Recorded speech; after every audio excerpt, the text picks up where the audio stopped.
Hi everybody, welcome to another coloring tutorial with Kraftin Kimmie stamps. It's Melanie here today and we are going to work on coloring grass today. This is one of the brand new images from the Monster Hug set that was just released this month. They're really adorable little monsters, great for so many different occasions, whether it's for birthdays or friendship, and for boys or girls alike. They're wonderfully versatile images, a lot of fun to color up. And so we're going to color the grass on this little guy here today. I had originally worked on this image on a first take of this video and had left just the grass blank to color, but unfortunately my head was in the shot almost the entire time, so we're going to work on another take here. And so we're going to work on this image here, and I've left him blank and just lightly colored in a sky behind. Just as a note before we get started here, with a lot of my cards, I enjoy having part of the image popping outside the border of the die cut edge. And the way I do that is I would pick whatever die I'm going to use. In this case I chose to use the Spellbinder's Standard Circles Large. And I'll just put it down on top of my image and kind of move it around until I figure out what part I would like inside the die and what part I'd like poking out. And so after I do that, I'll just take a pencil and trace around the inner edge of that die right here, and then I'll hand cut that out afterwards, and of course fussy cut along the edges of any of the image areas that are sticking outside of the die. Just as a note, when you've done that, make sure to go over these edges here with a dark marker, just to cover up that white paper core, and it helps it blend into your project a little more seamlessly.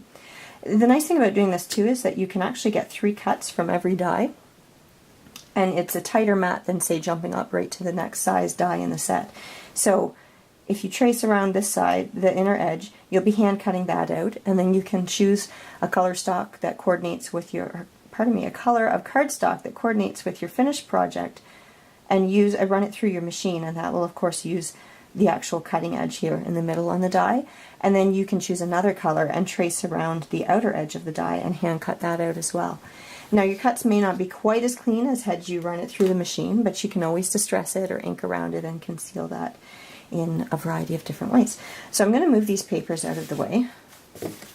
I'm hoping to have this little guy make it to a card for our upcoming Wonderful Wednesday challenge this week.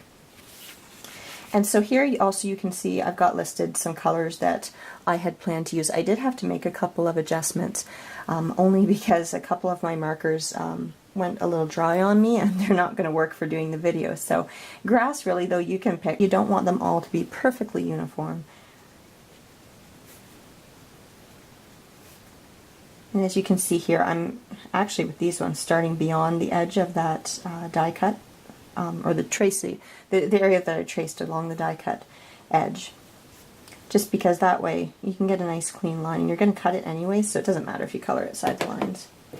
So I'm going to go in with my YG25 now and uncap the right end of the marker, and we're going to go back in again just in those kind of clumps of grass, and just going to add some darker strokes in.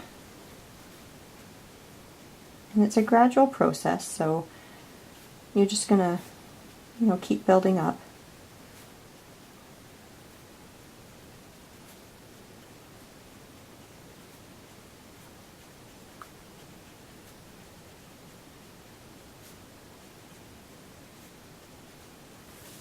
Okay, and now I'm going to pick up my G28. Now, one of my favorite greens to use with grass at this point would be YG67. However, that marker's gone bone dry on me, and I'm not going to be able to use it in the video. So I do really like to use this one, but the G28 isn't bad. So you're going to add some depth here, and you're not wanting to cover everything that you've just done.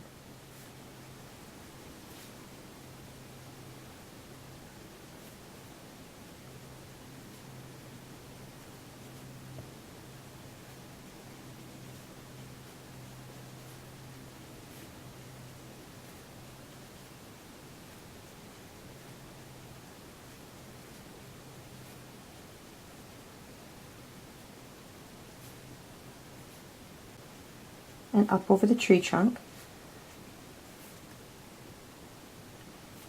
Now in your finished image, that's going to be colored in brown, and so it might not show up a lot when you use the darker green over top of it, but when we use the grays or the BV29, you can bring some strokes up over that, and I'll show you what I mean later with that. So I'm going to go in with my G99.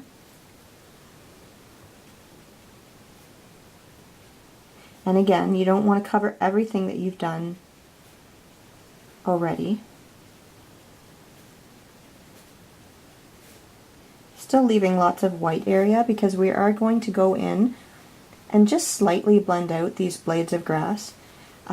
Not overly so, because you're working to create this texture with your marker strokes. And so if you get a little too excited in your blending process, then you're going to lose that look of those blades of grass. And the same would go with whether you're coloring hair or fur. You don't want to ruin all that nice texture that you're creating. I'm going to go in with the G21 right now, and this will just kind of tone down the yellows and the YGs that you've been using. And just lightly flicking up over that, bringing it kind of up through those darker blades. And I'll go back in with the YG03 again. Same idea. Working up from the base of those strokes, and flicking up towards those areas that we've left white for now. And just softening them ever so slightly. And YG25.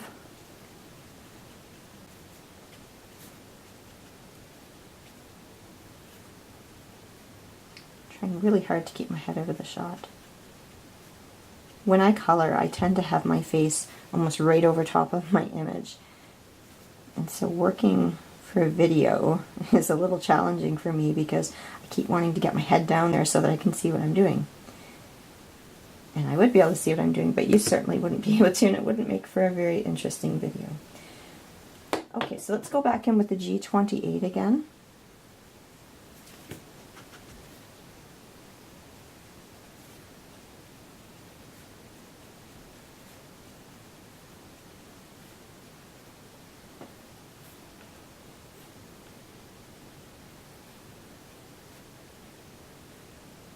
Keep looking up at the camera to make sure you can see what I'm doing.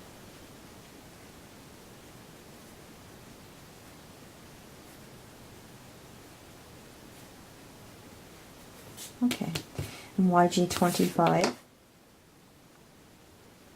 I don't have a precise order that I lay the ink down in. I just kind of evaluate along each step and try to figure out, you know, does it need the look of more blades of grass by adding in some darker colors, or do I need to just soften it ever so slightly with some of the lighter ones? And again, like I said, it's a process, so you can keep adding as much as you like. We'll go in with the YG03 again, and I'm really starting to fill in some of those white areas now.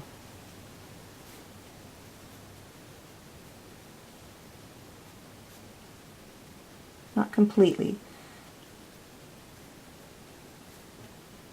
Just softening those areas a little bit. Now we're going to go in with the YG00, which is a very bright color. And I'm going to work in between these areas here with the white space that I still have left. And I'm going to kind of work in the same direction as the blades of grass, so kind of that up and down motion. Like that, just because if you were to scrub across like this with your marker, you're going to disturb all of those strokes that you've laid down, and you want to, like I said before, you want to maintain that look of blades of grass, that nice texture that you're working so hard to create. So we're just going to come in here lightly and start to add this in to these areas that are still white. And you can bring it down into the greens a little bit to soften them up.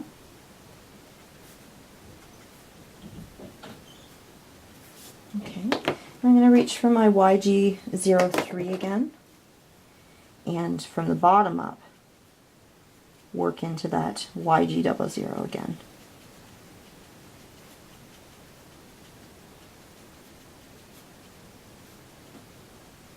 And then grab my YG00, work in that way.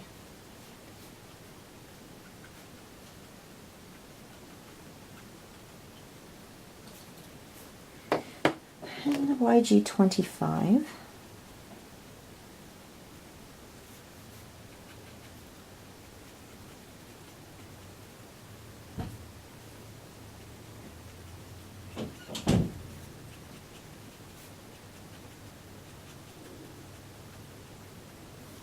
Okay, and grabbing the the G28.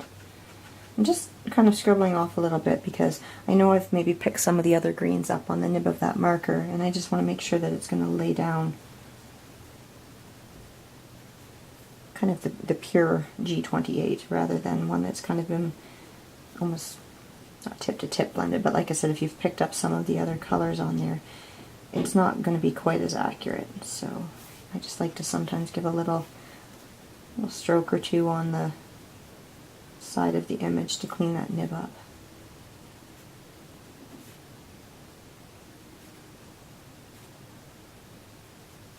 And again, just making sure that your blades of grass aren't all uniform, different lengths and different directions. Help to keep it from looking too flat. And you can see in here I've kind of got some defined darker edges. And so I'm just going to slightly work some strokes up over top of those just to kind of soften them a bit, so that there's nothing too stark in there. And again, don't forget to work up over top of your background parts of the image, just so that, like say for example, his foot here looks like it's sunken down into the grass. And I'll grab the YG25 and just soften those areas up a little bit.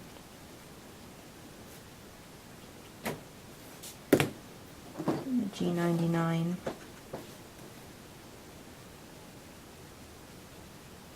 I'm really going to start to apply this G99 along the areas that are going to be most shadowed. So in my finished image, I've got the light coming from this direction here, so you're going to have a darker area along his foot here because the light would be blocked there, so it'd be casting a bit of a shadow there, maybe a bit around the base of the tree and on this side.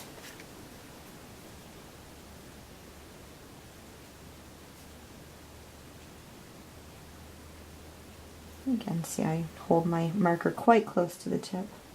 And I'm going to go into some of these clumps here and just define a few of the blades of grass. Don't want to overdo it with the dark colors, because I still want kind of that dynamic range of greens in the grass.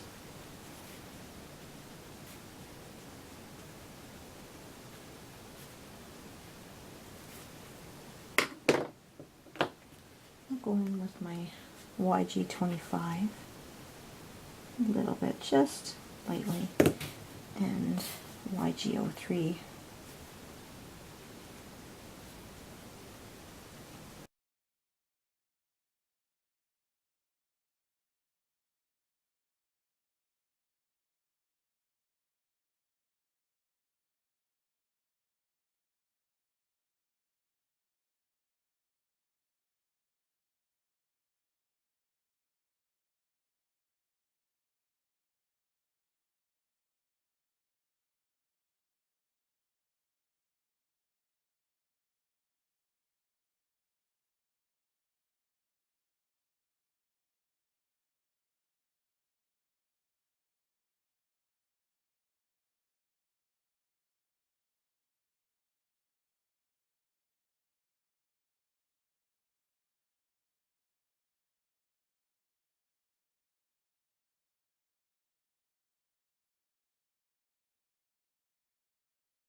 maybe a little bit more of the G28 in this area here.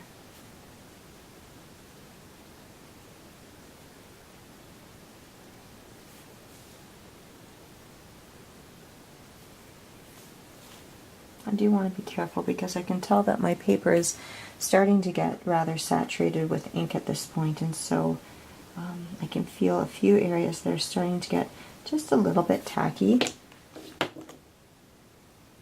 and so it's not going to blend very well at this point. So just adding a little bit more of the YG00.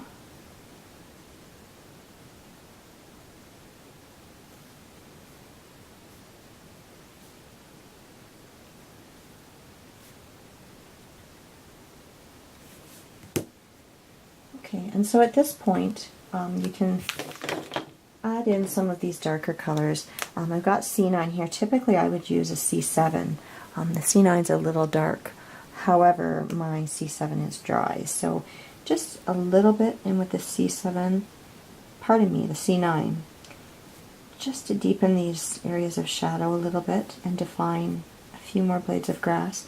And this is where these darker colors come in handy with a finished image, because like I said before, if you've got a darker color here, say the brown of the tree trunk or the blue of the monster, when you're flicking up with the grass, the lighter greens aren't necessarily going to show up against that. And so if you're pulling in these darker colors, grays, or whether you're going to use one of the BVs to shade, it will allow those strokes to show up a bit against those darker colors. So I don't want to overdo it with this one. Just a few here and there, maybe a few in the foreground, a couple in here.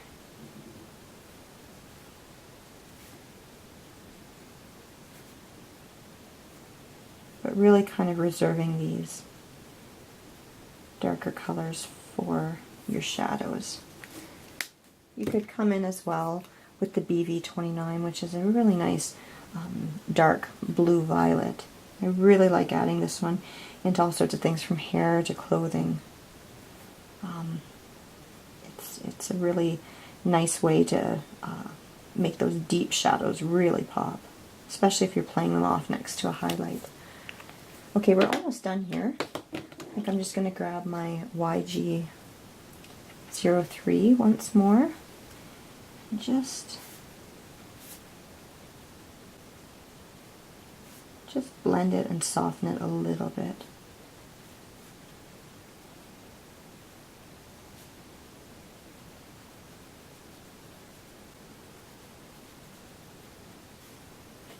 Okay, and that's about it. I think I'm going to leave that as is for now. Again, there it is in the finished project. So as you can see, it's not terribly difficult to create some nice grass underneath your images. It just takes a little bit of time and patience with building up your different layers. And like I said, you can use many different combinations of green, but it's a fun way to give your images that outdoor look. So I'm really glad that you came and stopped by to watch today.